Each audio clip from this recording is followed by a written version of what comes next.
ఆధ్యాత్మిక ఛానల్ ప్రేక్షకులకు నమస్కారం. ముందుగా ప్రేక్షకులందరికీ నాగుల చవితి శుభాకాంక్షలు. నాగుల చవితి పండుగ వేళ ఓ నాగమ్మ నిన్ను కొలిచేమమ్మ. మన భారతీయ జీవన విధానంలో నాగారాధన అనేది అనాదిగా వస్తున్న ఆచారం. ఇంకా పాముకు పాలు పోసి పూజించడం సనాతన సంప్రదాయంలో విరివిగా కనిపిస్తుంది. మానవాళి నాగుకు మొక్కడం, మొక్కులు తీర్చుకోవడం అనే ఆచారం అనూచానంగా వస్తోంది. ఈ నేపథ్యంలోనే కార్తీక మాసంలో నాగుల చవితి, శ్రావణ మాసంలో నాగపంచమి, మార్గశిర శుద్ధ షష్ఠి నాడు సుబ్రహ్మణ్య షష్ఠిగా నాగారాధన మన సంస్కృతిలో నిబిడీకృతమై ఉంది. మన జీవన విధానంలో పెనువేసుకున్న సర్పారాధన ఎన్నో వైవిధ్యాలకు, మరెన్నో విశిష్టతలకు నిదర్శనం. నాగారాధనలో భాగమైన నాగుల చవితి పర్వదినాన నాగదేవత ఆరాధన ప్రత్యేక కార్యక్రమంలో సర్పజాతి మానవాళికి చేసే మేలు, మహిమలను దర్శించి తరిద్దాం. మన సంప్రదాయంలో పాముని ఒక దేవతగా ఆరాధిస్తాం. మన హైందవ దేవాలయాల్లో సర్పాల విగ్రహాలు దర్శనమిస్తాయి. ఇంతకీ పాముకి ఆధ్యాత్మిక ప్రక్రియకి ఉన్న సంబంధం ఏంటి అని చాలామంది మదిలో ఒక ప్రశ్న ఉత్పన్నమవుతుంది.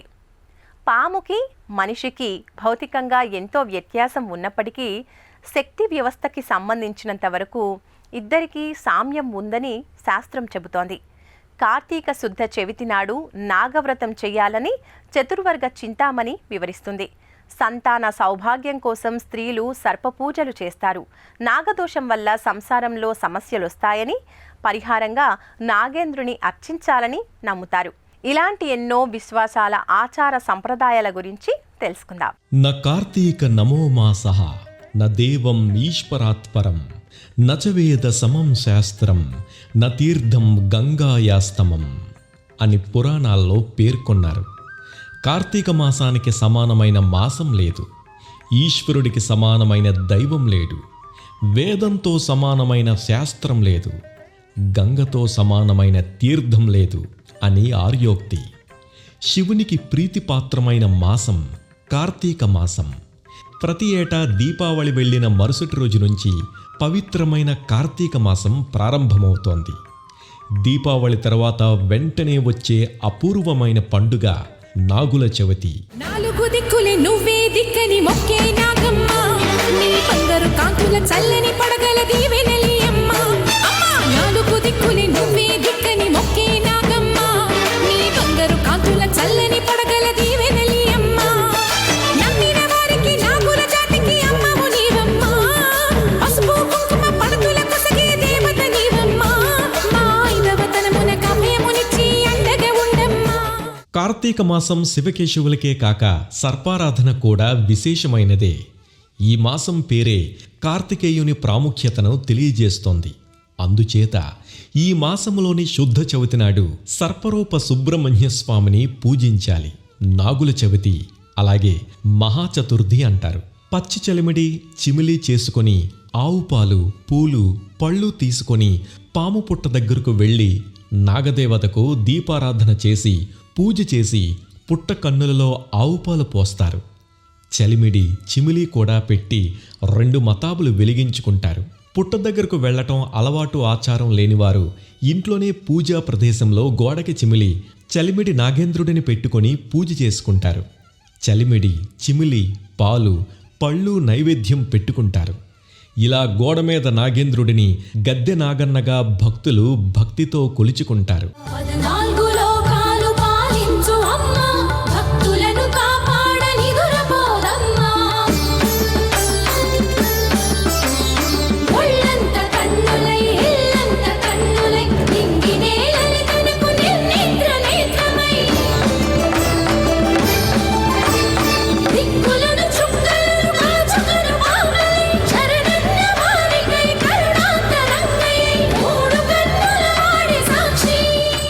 సంతానం కోసం ప్రార్థన చెయ్యాలంటే నాగదేవతనే వేడుకోవాలి. ఎందుకంటే వినాయకుడు విఘ్నాధిపతి ఎలాగో సంతాన సంబంధమైన సమస్యలను పరిష్కారం చేసేది సర్పరూప సుబ్రహ్మణ్య స్వామేనని భక్తులు నమ్ముతారు. ఈ నాగుల చవితి నాడు నాగేంద్రుణ్ణి శివభావంతో అర్చిస్తే సర్వరోగాలు పోయి సౌభాగ్యవంతులవుతారని భక్తుల విశ్వాసం. అందుకే నాగదేవతని పాహి పాహి సర్పరూప నాగదేవ దయామయ సత్సంతాన సంపత్తిం దేహిమే శంకర ప్రియ అనంతాది మహానాగరూపాయ వరదాయ చ తుభ్యం నమామి భుజగేంద్ర సౌభాగ్యం దేహిమే సదా శరణవభవ శరణవభవ శరణవభవ రక్షమాం అని స్మరిస్తూ నాగుల చవితిని భక్తి శ్రద్ధలతో చేసుకుంటే సర్వపాపాలు పోతాయని ప్రతీతి.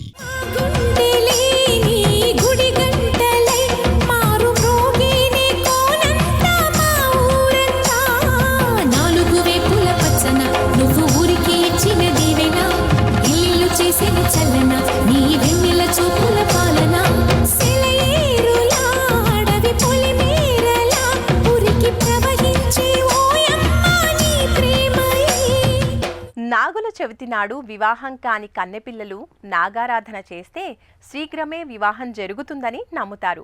సంతానం లేని వారికి సంతానయోగం కలుగుతుందని విశ్వసిస్తారు.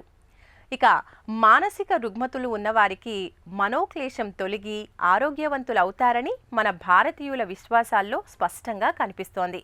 నాగుల చవితి నాడు పాము పుట్టలో పాలు పోసి నైవేద్యం పెట్టి చెవులకు పుట్టమన్ను పెట్టుకుంటే చెవికి సంబంధించిన వ్యాధులు పోతాయని ప్రగాఢంగా నమ్ముతారు.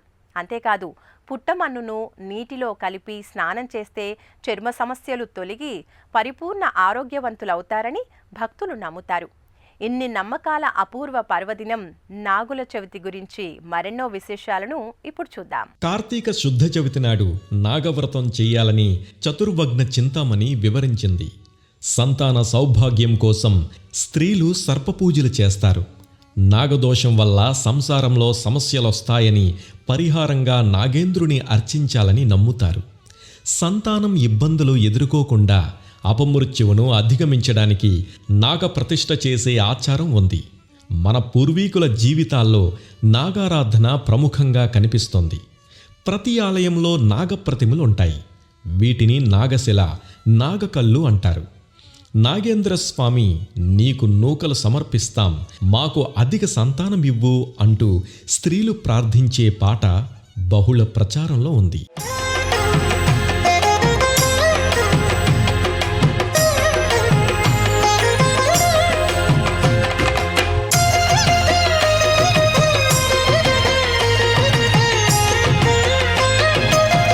నాగేంద్రుడి దయవల్ల పిల్లలు పుట్టారని నాగయ్య, నాగమ్మ, నాగులయ్య, నాగేశ్వరరావు, నాగులు లాంటి పేర్లు పెట్టుకోవడం మన ఆచారంలో స్పష్టంగా కనిపిస్తోంది.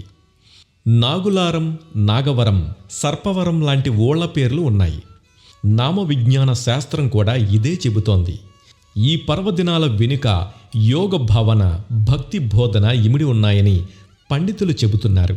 నాగుల చవితి పండుగ వేళ ఓ నాగమ్మ నిన్ను కొలిచేమమ్మ, నాలుగు దిక్కుల జనమంతా నీవే దిక్కని మొక్కేరమ్మ, రేయి పవలు రెప్పే వేయక చల్లగా చూసేవమ్మ.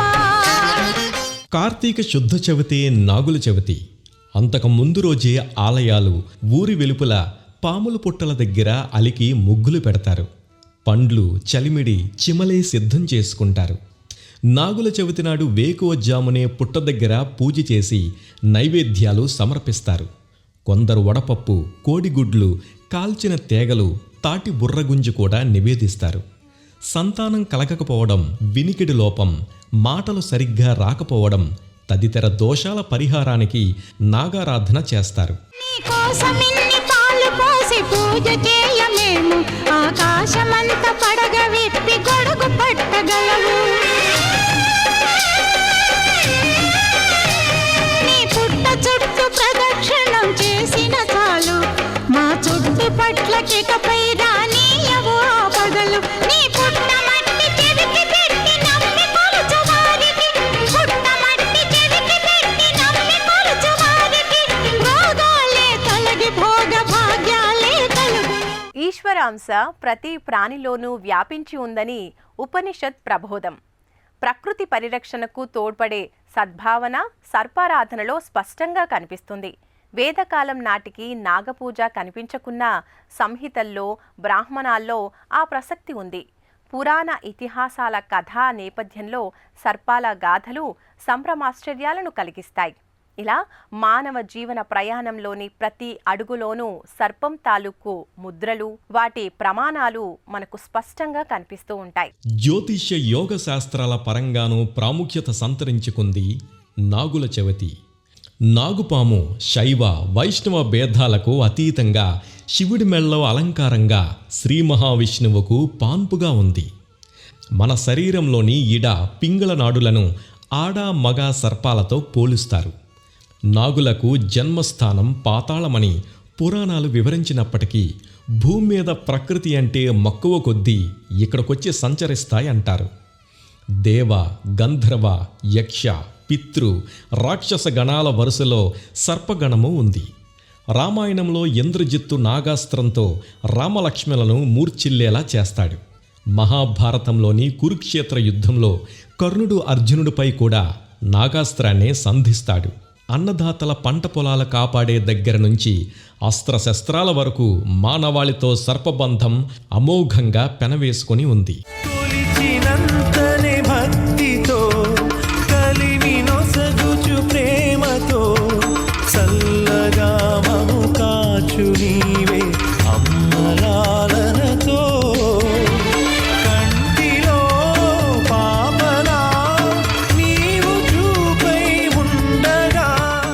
ఒంటి నిండా సర్పాలు తల మీద పడగా ఒడిలో చిన్నపిల్లవాడితో ఉన్న మానసాదేవి సుపరిచితమే. ఆ దేవిని చెట్టు, పుట్ట, గజ్జల రూపంలో గ్రామదేవతగా ఆరాధిస్తారు. ఆ తల్లి ఒడిలోని పిల్లవాడే అస్తికుడు. అతనే సర్పయాగాన్ని ఆపి సర్పజాతిని రక్షిస్తాడు.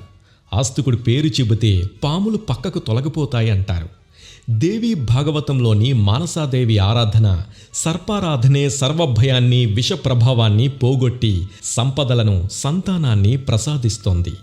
క్షీరసాగర మథనంలో గరళాన్ని మింగినప్పుడు ఆ విషం శివుడి మీద ప్రభావం చూపకుండా అడ్డుకుందని పురాణ కథనం.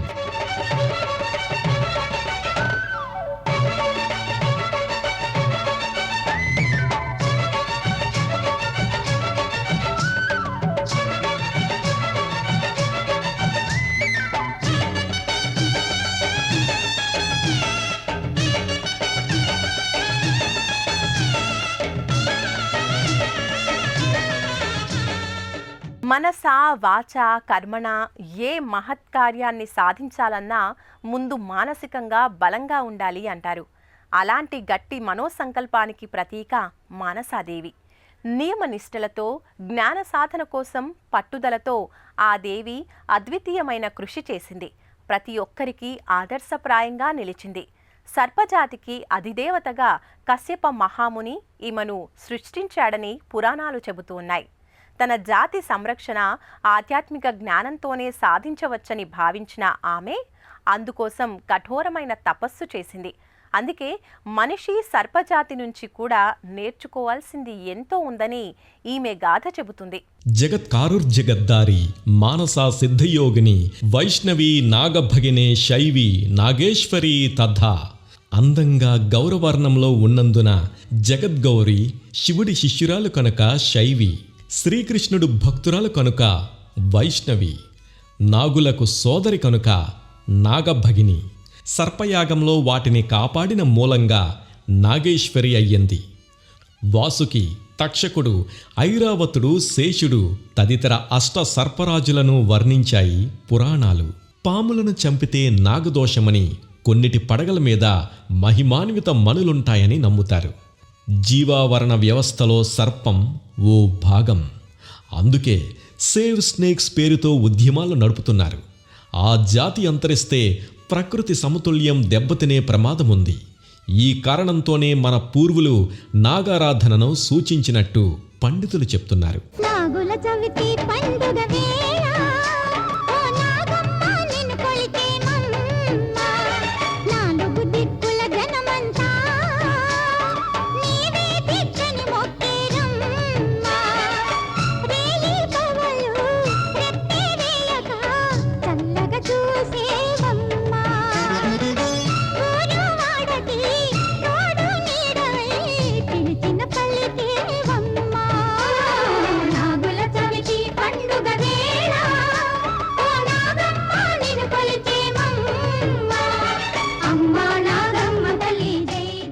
నాగుల చవితి నాడు పుట్టలో పాలు పోసే పూజా ప్రక్రియలో స్త్రీలు ఉత్సాహంగా పాల్గొంటారు. తెల్లవారుజామునే తలస్నానం, శుభ్ర వస్త్రధారణ, పూజా సామాగ్రితో సమీపంలో ఉన్న పుట్ట దగ్గరకు వెళ్ళి పూజించడం ఈ పర్వదిన నాడు ప్రత్యేకంగా కనిపిస్తోంది. దీపావళి నాడు కాల్చగా మిగిలిన టపాసుల్ని నాగుల చవితి నాడు వెలిగించి పిల్లలు సంబరపడతారు. దంపతులకు సంతానం కలగకపోవడానికి ప్రాచీన, ఆధునిక వైద్య శాస్త్రాలు పలు కారణాలు చెబుతాయి. సర్పదోషమే కారణమని భావించిన వారు రామేశ్వరం వెళ్ళి నాగప్రతిష్ఠ చేయడం ఆచారంగా కనిపిస్తోంది. అక్కడికి వెళ్ళలేని వారు తమ గ్రామ దేవాలయ ప్రాంగణంలోనే సర్ప విగ్రహాన్ని ప్రతిష్ఠించే పద్ధతి ఉంది. మన ప్రాచీన దేవాలయాల చుట్టూ శిథిలమైన నాగ విగ్రహాలు ఇప్పటికీ దర్శనమిస్తుంటాయి. వర్షాకాలంలో పాములు పుట్టల్లో నుంచి బయటకు వచ్చి సంచరిస్తాయి. అందుకే శ్రావణ మాసంలో సైతం నాగపంచమి పేరుతో పండగ చేసుకుంటారు.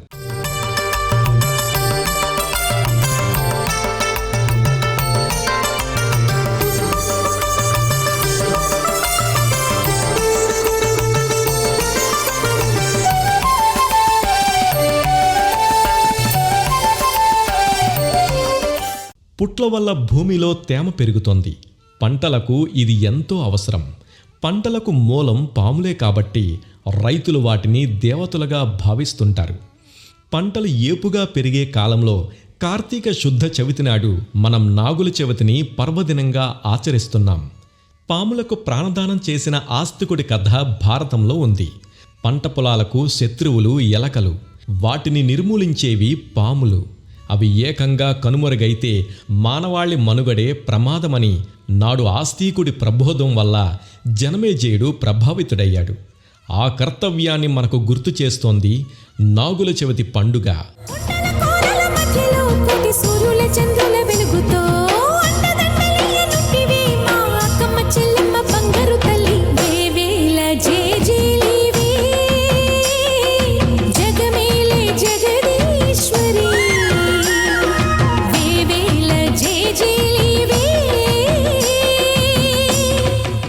సర్పారాధన కేవలం లౌకికపరమైన అంశాలకే కాకుండా అలౌకికమైన ఆధ్యాత్మిక అంశాల్లోనూ స్పష్టంగా కనిపిస్తుంది.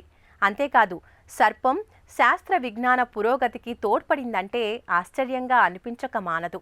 పామును ప్రమాదకర విష సర్పంగా చూస్తే సామాన్యుడి చూపే అవుతుంది. మానవ మనుగడలో సర్పజాతి ప్రాముఖ్యతను గుర్తిస్తే సర్పారాధన ప్రకృతి ఆరాధననే అర్థమవుతుంది. ప్రాచీన కాలం నుంచి సర్పాలు సప్త విషయాలకు ప్రతీకగా కనిపిస్తున్నాయి. నాగదేవతగా అనేక తెగలలో సర్పం సృష్టిలో ప్రముఖ పాత్ర వహించిందని నమ్ముతారు. తన తోకను తానే మింగుతూ వృత్తాకారంలో ఉన్న సర్పాన్ని అనంతానికి చిహ్నంగా ప్రాచీనులు భావించారు.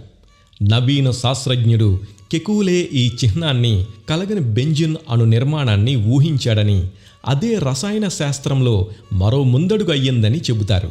పునరుజ్జీవనానికి, పునర్యవ్వనానికి, కుబుసాన్ని విడిచి తిరిగి శక్తిని పొందడం ద్వారా ఎస్కులేపియస్ దేవునికి ప్రీతిపాత్రమైంది. సర్పం వైద్య రంగానికి చిహ్నమైంది. గ్రీకులకు, రోమన్లకు సంరక్షక దేవతగా పూజలందుకుంది.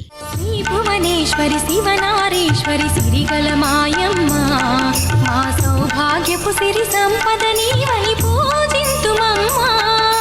దీనుల రక్షిణి దానవ మర్దిని దయగల మాయమ్మ, మృదుకర భాసిని శుభవరదాయని అభయము నీవమ్మా, అభయము నీవమ్మా. జ్ఞానానికి సర్పం ప్రతీకగా చెప్తారు.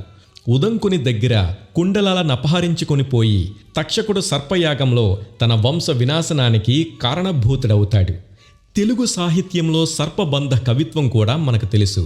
సర్పం కలలోకి వస్తే కామేచ్ఛకి చిహ్నంగా ఫ్రాయిడ్ లాంటి మానసిక శాస్త్రజ్ఞులు చెప్పారు. ఇలా సర్పం మానవ శాస్త్ర విజ్ఞాన విస్తరణకు ఎంతగానో తోడ్పడింది. అందుకే కేవలం మన భారతదేశంలోనే కాకుండా జపాన్, చైనా, గ్రీకు తదితర దేశాల్లో సైతం సర్పారాధన విస్తృతంగా కనిపిస్తోంది. పసుపు పోసి నీనుదుట పసిడి బొట్టు పెట్టామే, పుష్పమాల నీసిక చుట్టి పట్టు చీర కట్టామే.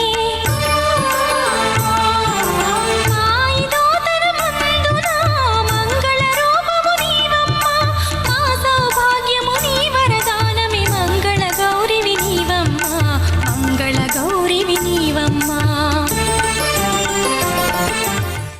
మానవ శరీరానికి వెన్ను ఎంతో దన్నుగా నిలుస్తుంది. అది నిలువుగా నిలిచి మనిషి తనాన్ని నిలబెడుతుంది. ఆ వెన్నునే వెన్నుపాముగా కూడా వ్యవహరిస్తాం. మానవ శరీరంలోని కుండలిని శక్తిని మూలాధారం నుంచి సహస్రారం వరకు పరిశీలిస్తే అది సర్పాకృతిలోనే ఉంటుంది. కుండలిని మీరు ప్రజ్వలించగలిగితే అది జీవితానికి ఉన్నతమైన ప్రమాణాలను చూడగల అవకాశాలకు ద్వారం తెరుస్తోంది. సంప్రదాయ సిద్ధమైన శివుని విగ్రహాల్లో పాము స్పష్టంగా కనిపిస్తోంది. అది పరమేశ్వరుడి దృష్టి అత్యంత ఉన్నత స్థాయిలో ఉండడాన్ని మనకు సూచిస్తోంది. శక్తి తీవ్రత ఒక స్థాయికి పరిమాణానికి చేరుకుంటేనే సత్యాన్ని ఏ దోషం లేకుండా గ్రహించగలుగుతాం. అలా లేనప్పుడు కర్మ సంబంధమైన వాసనలతోనే మనం ఇసురోమంటూ కాలం గడిపేస్తాం. మనం వాస్తవాన్ని పరిశీలించడంలో, అవగాహన చేసుకోవడంలో ఈ కర్మ సంబంధ వాసనలే అడ్డుగా నిలబడి జ్ఞానానికి దూరం చేస్తాయి. పాములు చాలా విశేష దృష్టి గలవి. దానికి ఒక కారణం, అవి వినలేవు, కేవలం ప్రకంపనలను మాత్రమే గ్రహించగలవు. పాములు ధ్యాన నిమగ్నమైన వ్యక్తి వైపు ఆకర్షింపబడతాయి. మన సంప్రదాయంలో యోగులెక్కడైనా ఒకే చోట కూర్చొని ధ్యానం చేస్తే అతనికి దగ్గరలోనే ఒక పాము ఉంటుందని నమ్ముతారు. మీ శక్తులన్నీ నిశ్చలంగా ఉంటే పాములు మీ వైపు ఆకర్షింపబడతాయి.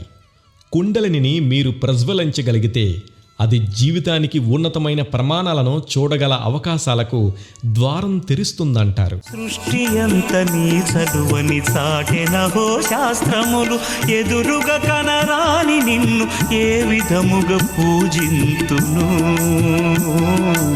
ఏ విధముగా పూజింతును. సర్పారాధన కేవలం లౌకికపరమైన అంశాలకే కాకుండా అలౌకికమైన ఆధ్యాత్మిక అంశాల్లోనూ స్పష్టంగా కనిపిస్తుంది. అంతేకాదు, సర్పం శాస్త్ర విజ్ఞాన పురోగతికి తోడ్పడిందంటే ఆశ్చర్యంగా అనిపించక మానదు. పామును ప్రమాదకర విష సర్పంగా చూస్తే సామాన్యుడి చూపే అవుతుంది. మానవ మనుగడలో సర్పజాతి ప్రాముఖ్యతను గుర్తిస్తే సర్పారాధన ప్రకృతి ఆరాధననే అర్థమవుతుంది. కార్తీక మాసంలో సూర్యుడు కామానికి, మృత్యువుకు స్థానమైన వృశ్చిక రాశిలో సంచరిస్తాడు. ఈ కాలాన్ని మృత్యువును జయించడానికి ఋషులు, యోగులు చేసే నాగారాధన, సిద్ధి సాధన కాలమే కార్తీక మాసం. తెలుగు రాష్ట్రాలలో కొన్ని ప్రాంతాలలో కార్తీక శుద్ధ చవితి పంచమి నాడు, మరికొన్ని ప్రాంతాలలో శ్రావణ శుద్ధ చవితి పంచమి నాడు నాగుల చవితి పండుగను ఘనంగా జరుపుకుంటారు. నాగుల చవితి నాడు సర్పాలను, పంచమి నాడు గరుత్మంతుని పూజించి వ్రతాలు చేస్తారు. నాగుల చవితి రోజు పాముల పుట్ట దగ్గరకు వెళ్ళి పత్తితో వస్త్రాలు, యజ్ఞోపవీతాల వంటి నూలు దారాలతో పుట్టలను అలంకరించి పూజ చేసి పుట్టలో పాలు పోయడం ఆనవాయితీ. సర్పం మండలాకారం లేక పూర్ణవృత్తం, పూర్తి శూన్యం. ఈ పూర్ణంలో పూర్ణం తీసివేస్తే శేషము పూర్ణం. ఆ శేషమే ఆదిశేషంగా, అనంతమనే శేషసాయిగా విష్ణువుకి తల్పంగా ఏర్పడిందని అంటారు. సుబ్రహ్మణ్య స్వామి ఆరాధనలో కూడా సర్పం ఉంటుంది. మరో విధంగా చెప్పాలంటే మన శరీరమే నవరంధ్రాల పుట్ట, అందులోని పామే కుండలిని శక్తిగా ఆరాధించడం నాగుల చవితి. ఈ పుట్టలో అడుగడుగున మండలాకారంలో చుట్టలు చుట్టుకొని పడుకున్న పాము కామోద్రేకాలతో విషాన్ని కక్కుతూ ఉంటుంది. పాలు అనే యోగ సాధన ద్వారా ఆ విషాన్ని హరించడమే ఈ నాగుల చవితిలోని అంతరార్థం. నాలుగు దిక్కులే నువ్వే దిక్కని మొక్కే నాగమ్మ, నీ బంగారు కాంతుల చల్లని పడగల దీవెనలియమ్మ. అమ్మా, నాలుగు దిక్కులే నువ్వే దిక్కని మొక్కే నాగమ్మ, నీ బంగారు కాంతుల చల్లని పడగల దీవెనలియమ్మ. మన సంస్కృతిలో నాగారాధనకు ఎంతో విశిష్ట స్థానం ఉంది. సృష్టిలోని సకల జీవరాశుల్లో పరమాత్మను దర్శించాలనే ధార్మిక చింతన ఉంది. ఏ ప్రాణిని ఉద్దేశపూర్వకంగా బాధించకూడదు అనే ప్రబోధం ఉంది. సృష్టిలో ప్రకృతికి ఏ జీవితోనూ జరగాల్సిన మేలు ఆ జీవి వల్ల జరుగుతుందనే సమాచారం ఉంది. ఇవన్నీ కేవలం విశ్వాసాలే కావు, విశ్వాసానికి ఆవాసమైన జ్ఞాన కేంద్రాలు, ప్రకృతి సమతుల్యతను కాపాడే ఆచార వ్యవహారాలు. ఇవన్నీ అర్థం కావాలంటే మనసుకు జ్ఞాన నేత్రాలు అవసరం. ఆ మనసుతో విశ్వాన్ని దర్శించిన దివ్య ధర్మం మనది. అదే మన ఆచారం, అదే మన సంప్రదాయం. ఇది నాగదేవత ఆరాధనకి సంబంధించిన ప్రత్యేక కార్యక్రమం నాగుల చవితి. నమస్కారం.